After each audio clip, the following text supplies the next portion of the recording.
For a limited time, we're giving away this Canon EOS RP. All you got to do is go to videomaker.com/win, and you can enter there to win this camera. The Canon EOS RP, enter today at videomaker.com/win. Today on the Videomaker podcast, Chris and I talk about lighting for green screen. And actually, this is the first in a 3-part podcast series on green screen. So today we're talking about lighting. Then next week, we're going to talk about shooting.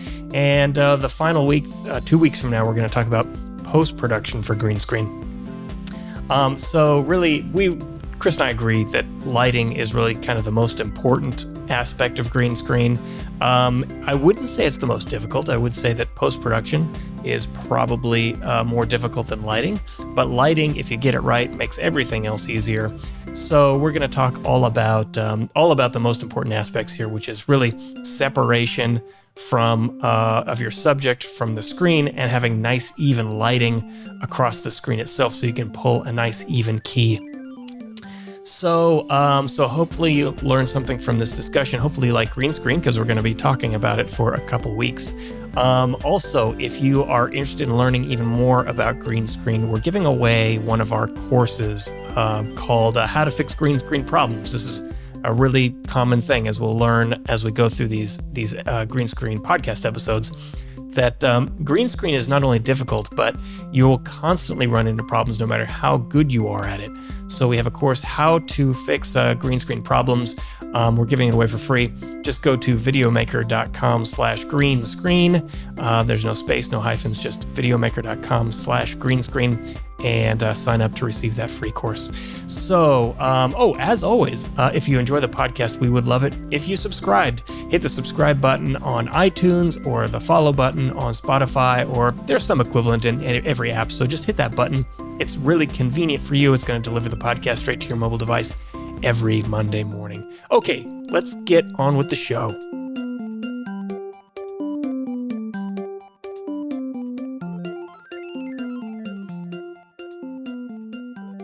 Welcome to the Videomaker podcast. I'm Mike Wilhelm, and with me, as always, 2 rooms away, Chris Monlux. Hello. Chris, it feels like a very long time since we've done one of these episodes with no guest. But it hasn't been that long, I guess, maybe a month or so.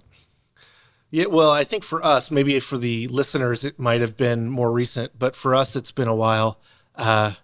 We taped a bunch in December, and we haven't really taped a whole lot this month yet. So, this is a different experience, and we're in California, so we can't be like in the same room maskless. So we're figuring out how to do this, and I actually like it. We got two nice cameras. Mike's on a C200. I'm on the Panasonic BGH1, and we're like doing this live to tape, but from different rooms. So it's kind of neat. Definitely a unique experience. I'm not used to hearing. I'm hearing like just my normal voice in this room. It doesn't feel all big and boisterous, although I'm sure our listeners at this point it is. Yeah, one of the advantages of not having a guest is we get to use our dedicated cameras instead of using the webcams, which is nice when we're in different rooms. Obviously, when we can be in the same room, we can use our nice cameras and have a guest. But the logistics of these podcasts for video is actually more complex than I would have thought when we started doing it. But here we are. Yeah, and every situation is a little different, so it's not always plug and play. But hey, that's live streaming at the moment. That's right. So we have today a discussion about green screen, and actually the first in a 3-part podcast series about green screen. This is actually one of our most in-demand topics of any topic that we cover, green screen, which makes sense. I don't know about you, Chris. When I started doing green screen, the first, I'm going to say the first 24 green screen shots I tried to get were just terrible. It actually is kind of a complex thing to get right in terms of getting a nice clean key and having it sort of blend seamlessly into the background. So I'm not surprised that people are challenged by this. Yeah, well, for me, it was, I didn't understand what I was really doing. I got that you're using a color to get rid of so you can put a new background in, but I had no idea really how it worked. And so, I would say, even when I got down to being able to pull a good key and that kind of thing, it's still sometimes situational that like you just didn't do one of the parts. It's like, I wish I had just done this. This key would be so much easier to pull.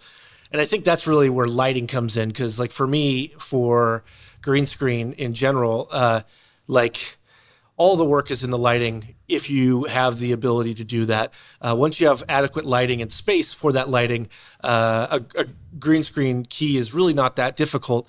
I mean, it is when you start talking about like stuff like, some kind of Marvels or Avengers movie where the camera is moving along with everything else. So there's just all sorts of different depths of field that you have to deal with, and them tracking and moving and trying to make everything seem real.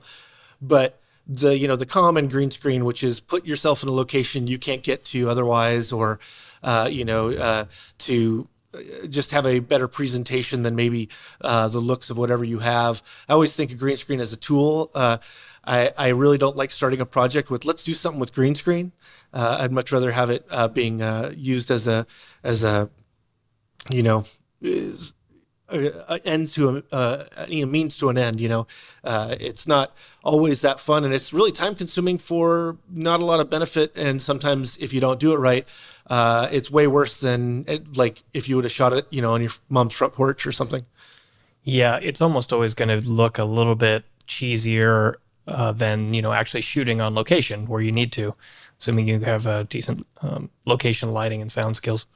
But lighting is more important than a lot of people think. I think here. So before we dive into lighting, we can just maybe briefly describe why lighting is so important. And it really comes down to the fact that green screen requires, or doesn't require, but it prefers to be done where the green is a consistent green in a shot.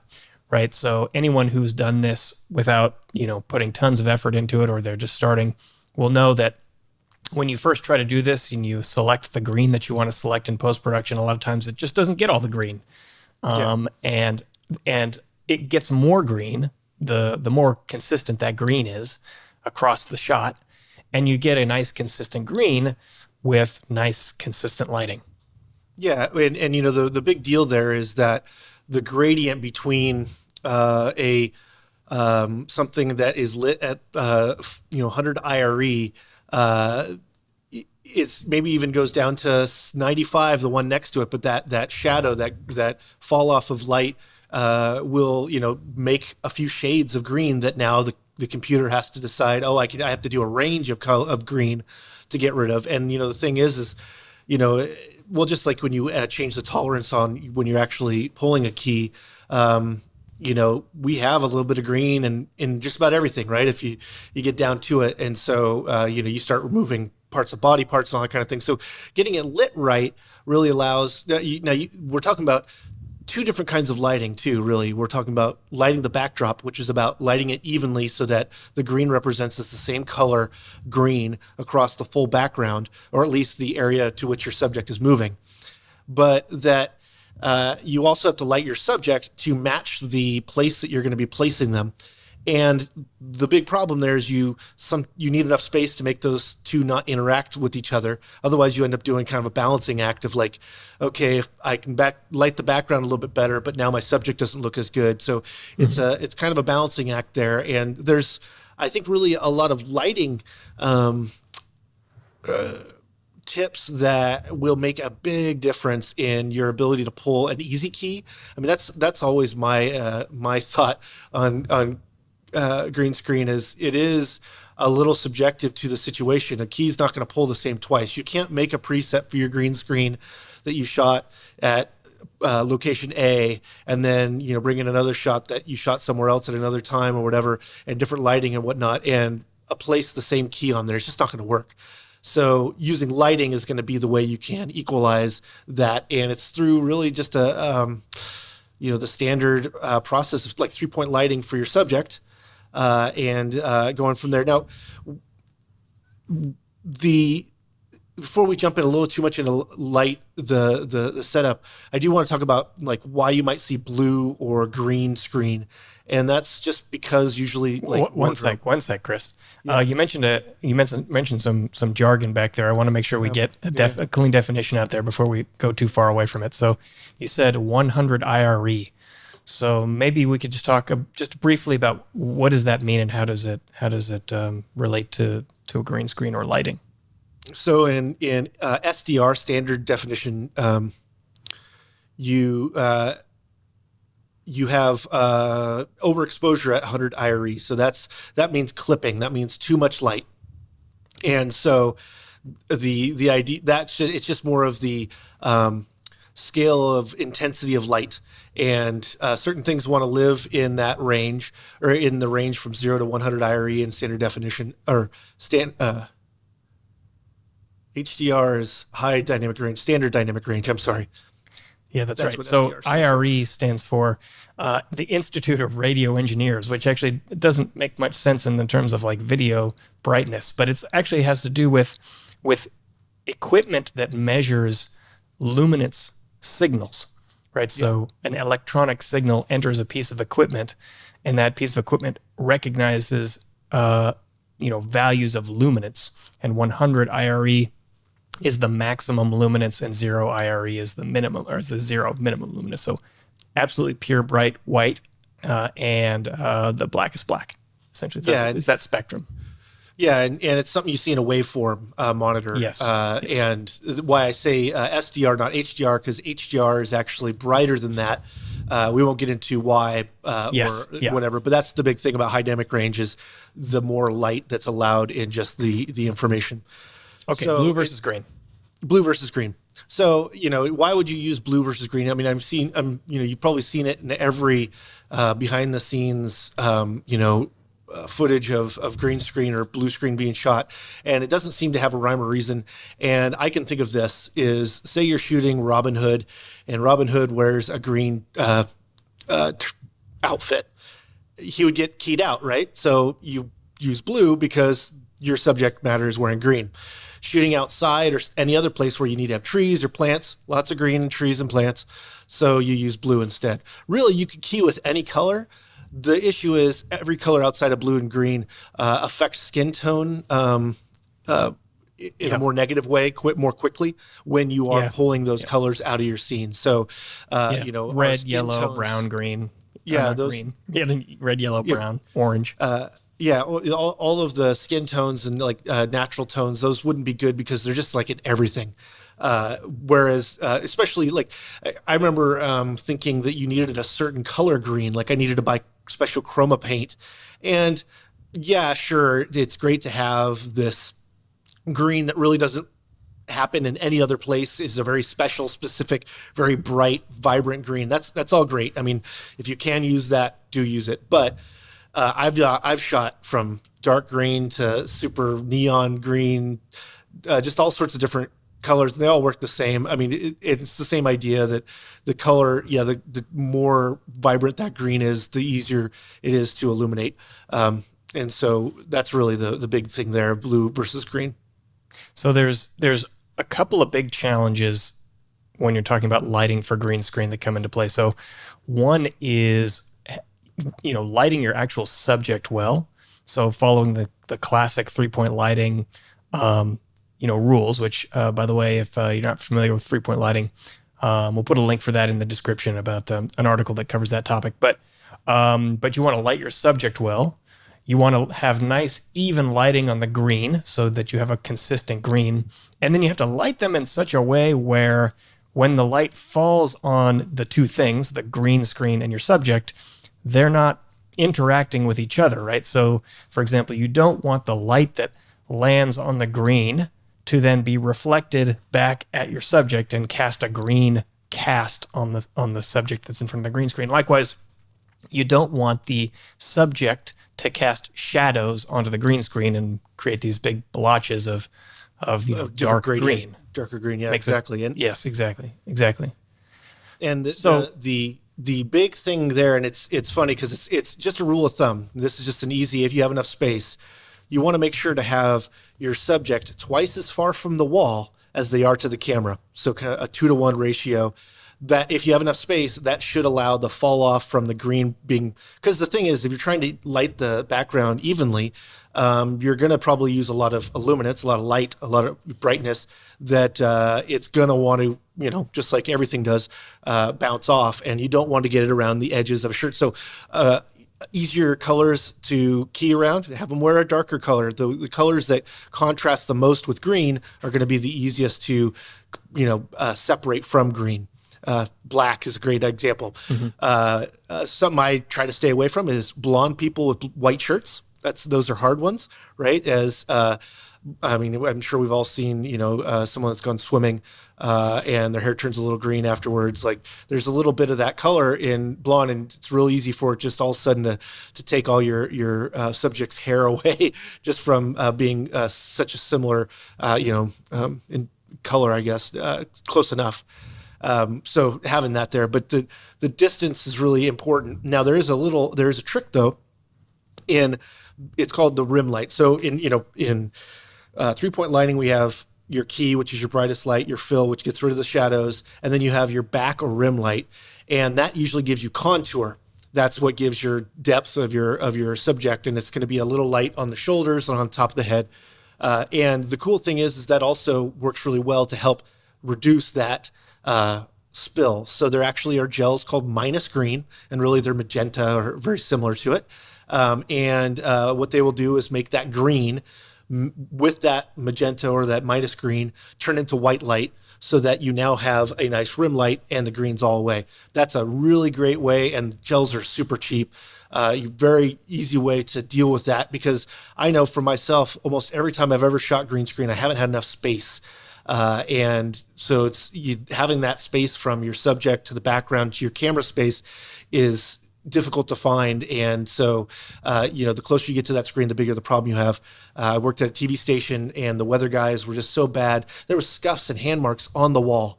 And there's really no reason to touch the actual green screen wall. They could gesture to it, and you would think they would know that stuff, but they do it so in and out. They don't think about it. But you're like all of a sudden the guy's pants disappear because he got too close to the backup light, the backlight, and then he's casting all sorts of shadows and stuff. So you want to have control of your subject when they're shooting. If they're moving around too much, it's going to be hard to control. Yeah, exactly. So there's a couple of now new big challenges there, right? Like you want to light your subject as cleanly as possible to give them good separation. And when a subject is moving around a lot, that can be particularly difficult. I've never had to light a weather person, but I would imagine you would want to give them some constraints, right? Like stay within this area and the lighting will be good. And if you back off, like you say, get closer to the screen, then you start casting shadows on the screen. Then you start catching lights that you're not supposed to be hit by. And things get complicated. I've always, got around that by basically just trying to make sure my subject stays in one spot, put an X on the ground and say, just stand here, don't move around too much. And even don't wave your arms around too much, right? Something that happens a lot of times is, if you're short on lights, you might light your green screen in a way where you have not perfectly consistent lighting across the whole thing. So you have persistent green in a particular geographic region on the green screen. And then once you get beyond that, the light fall off starts to happen. It gets sort of dark around the outside.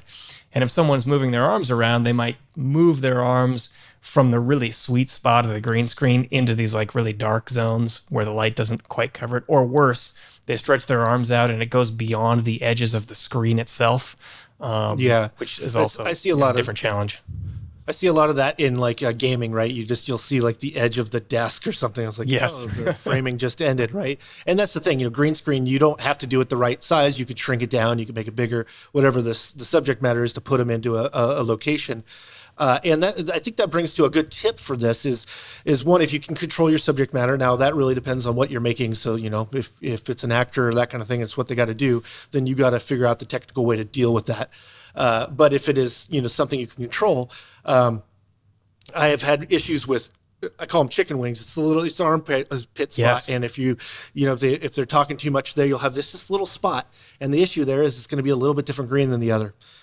So those can be issues. The thing about a screen is also an issue is if you get too far from the screen and then the camera gets too far from the screen, you need a really wide screen to be your background. Yes. So that needs to be considered. And that's a hard thing. That's where that rule of 2-to-1, I mean, it's a great thing if you can do it, but I can't say I've been in too many situations where I can always be that deliberate about what it is. So what I'd say is then light the scene, light up the amount of the subject, have them not move too much. And really at that point, if you're not moving a lot, that means I just have to worry about the green that's really around my person, around the subject. And if they aren't moving around too much, you don't have to sample as much green to pull out. You can just use a mask and just, crop it out really. So Yep. that's something I've done many, many times, where you don't have enough light, but you can light up just behind the subject well enough for it to be even, and then, or you can't light up the background so much because the subject gets so lit from it. I mean, because you have also the light that you're lighting the background is gonna illuminate your subject.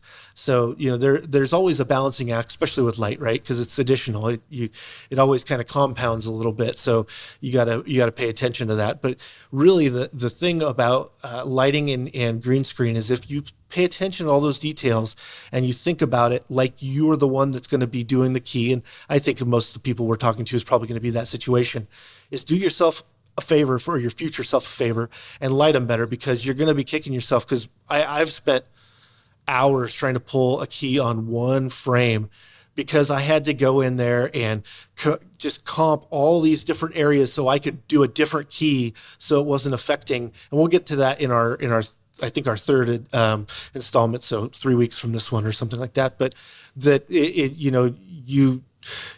all of the things you do before you shoot the actual green screen is going to help you in spades down the road, enough that I strive to have the one color picker. Just pick one color, change tolerance, keys done. Doesn't really happen, right? You're just done. That's the kind you just walk away from and feel brilliant, because it's like that's the way it should be, and not really struggling with it. And also the other thing is if you don't need to use green screen, I guess the best way to pull a key is not to have to pull it at all. So if or to limit the amount of things that you have to key. So like if you're doing a car, do just out the window, or try to control your restraints so you don't have as much to worry about as far as illumination goes. That's the lighting of the green screen is always going to be your best friend in all these things. No matter what you do, nothing's going to be more impactful than the lighting of your scene. And the last thing I think we didn't really talk about is making sure that your subject, when you light them, look like they fit in the background you're going to put them in. Yeah. The idea of we will figure out what the background is after we're done shooting the green screen is a bad one. Don't do that. Know what you're going to place them in, because you're going to know, when you talk about a key light, that's really the brightest light. So if there's a place that they're going to be like the sun is on them, it would be weird if their shadows went the opposite direction, right? So you want to make sure to have the light placed so that you can mimic the lighting of where you're putting them. If it's a really dramatic scene, like monks in a some dark scene, or in a tavern or some kind of thing, you wouldn't want them to be all even lit like they're on a sitcom. That just wouldn't make any sense. So they'd be all dramatically lit as well. And those things can become issues with, of course, how you light the background too. So that's the balancing act. And I tell you this, it might be easier sometimes to find a better background that is easier to work with than one that is harder to place your subject in. That's just a workaround. If you go, oh man, I really can't. It's like, okay, use a different composite for your background.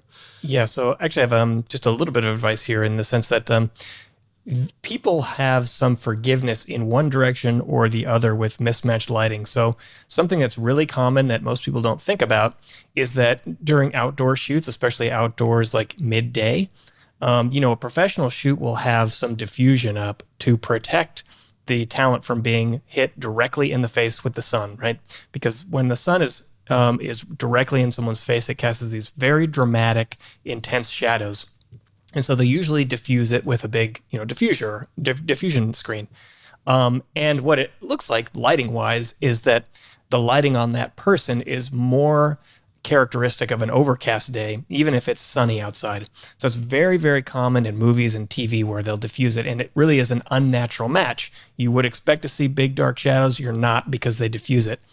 So viewers have been kind of used to this idea. They don't think about it. The fact that they're seeing soft shadows on a harsh sunny day doesn't raise any yellow flags with anyone. No one's alarm goes off saying, hey, this is fake. But the opposite is not true. So on an overcast day with harsh, dramatic shadows, people will go, wait a second, something is off about this. This is unusual. And so when you're shooting green screen and trying to match your subject in your background, it's generally okay to have softer lighting, like avoiding the harsh, dark shadows when you have the background as an outdoor sunny afternoon. But the reverse is not true. If it's an overcast day in your background, or it's like indoors as the background and you have dramatic, harsh shadows, there's a big mismatch and people will just not, there's something is off. They might not know exactly what's off. People don't really notice. They don't think about the lighting conditions the way we do, but it will not look natural and it'll be obvious to people. Well, and you think about it naturally, we have drapes on our windows, that kind of stuff. We're in places where it can be sunny and diffused at the same time, but you're never going to have a dark day with a big old shadow on your face. Like that's a spotlight, and that says look out. So it's definitely something that's going to stand out. For sure. Exactly. Chris, you mentioned something that comes with another piece of advice, which is that when you have your subject twice as far away from the background as they are from your camera, he said, well, you got to have a big screen because they're going to be able to extend their arms or whatever outside of its reach or what have you. Obviously, if you're in the market for a green screen, you're trying to buy one, I would be very cautious to buy one of those pop-up green screens unless you're buying it for like a Zoom call or something, because those really do have to be directly behind the subject. If you try to back that thing away, it's not going to cover them. And just as an example here, at my last job, we set up a studio and we bought a green screen. By the way, green screens are not that expensive. I would definitely advise to go ahead and to buy one that's pretty big. We bought one that was 12 feet by 24 feet with the idea that it would hang on a stand and then roll out onto the ground. So that we could do full body shots and their feet would be green screened out. Turns out that 12 feet wide is still not wide enough. I constantly had issues with people, extending outside of the green screen. At Videomaker, we have a huge one. Boy, I don't know, Chris, how big is it? 40 feet or something maybe? And if it's fully extended, it's great. So my advice there is if you're in the market for a green screen and you're setting up something in a studio, get a big one. Get a big one. They're not that expensive. $100, $200 maybe for a really, really nice one with a stand. Yeah, I mean, back to our point of lighting is you're gonna pay the investment's not in the green screen. It's gonna be the lighting for the green screen. If you don't have enough lights to light that scene, and we're talking about at minimum here 5 lights, right? 3 lights for your subject and 2 for your background. If that's I'd say at minimum, and even a cheap light that's even light costs a couple $100. That's $1,000 with lighting, and I'm sure you can get a big backdrop for a couple $100.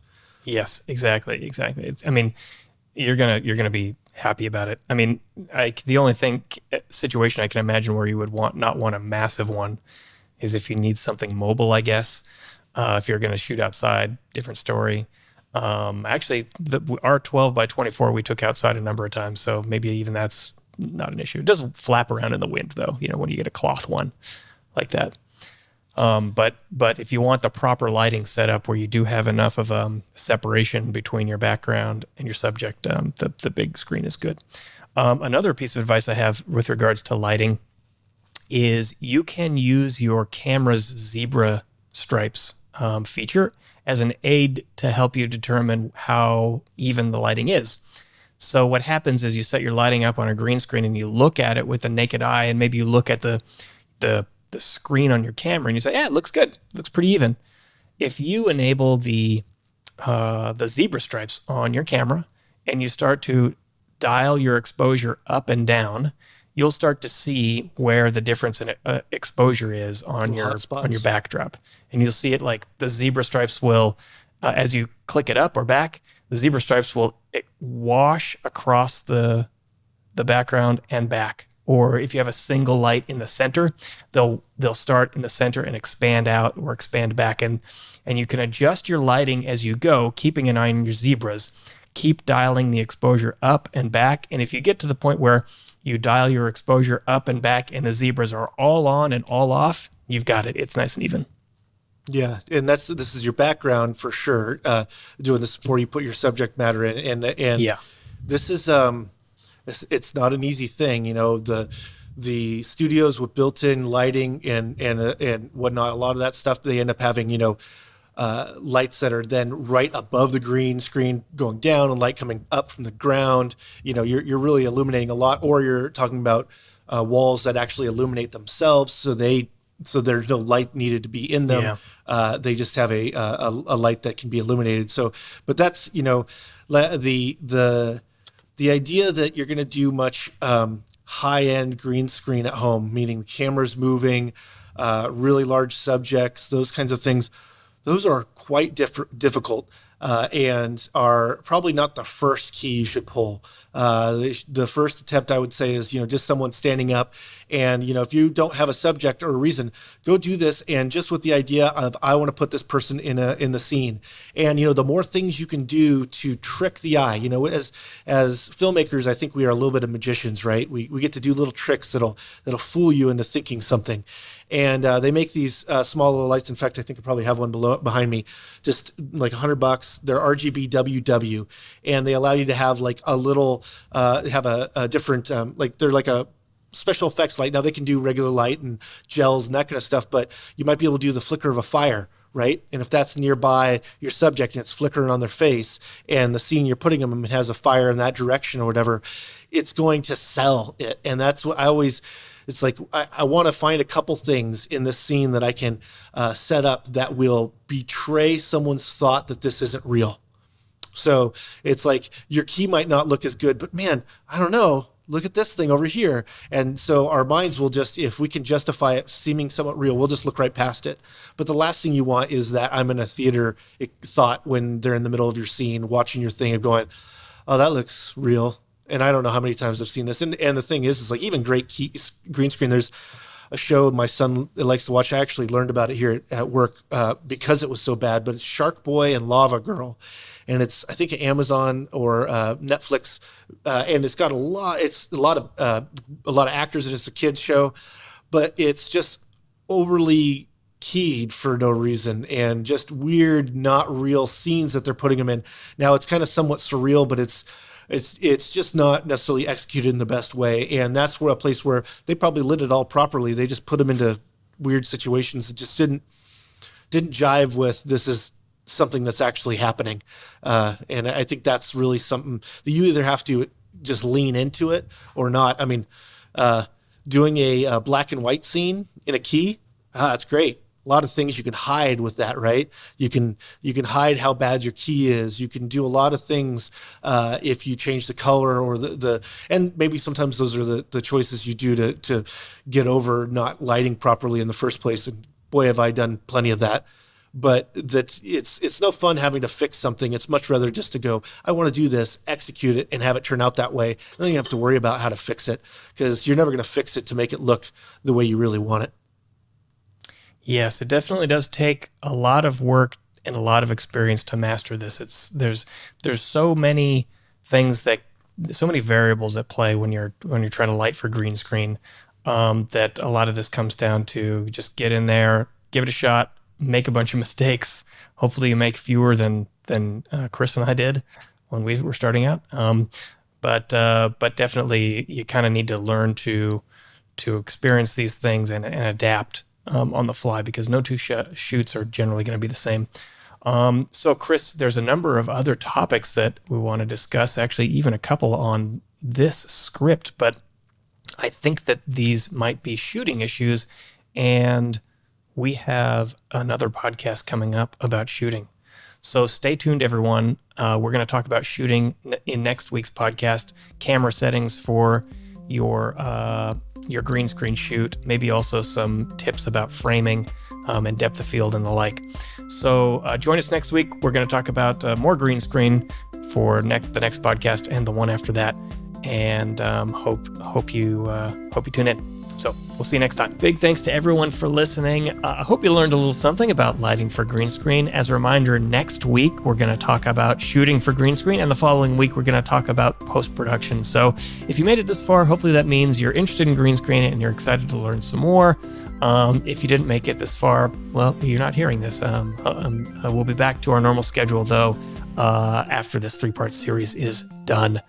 As always, if you enjoy the podcast, actually, we would love it if you went to iTunes and gave us a 5-star review. It's really helpful for us. It tells iTunes that they should recommend our podcast to other listeners. So love it if you went there and gave us a 5-star review. So for Chris Monlux and everyone here at Videomaker, I'm Mike Wilhelm, and you've been listening to the Videomaker podcast. We'll catch you next time.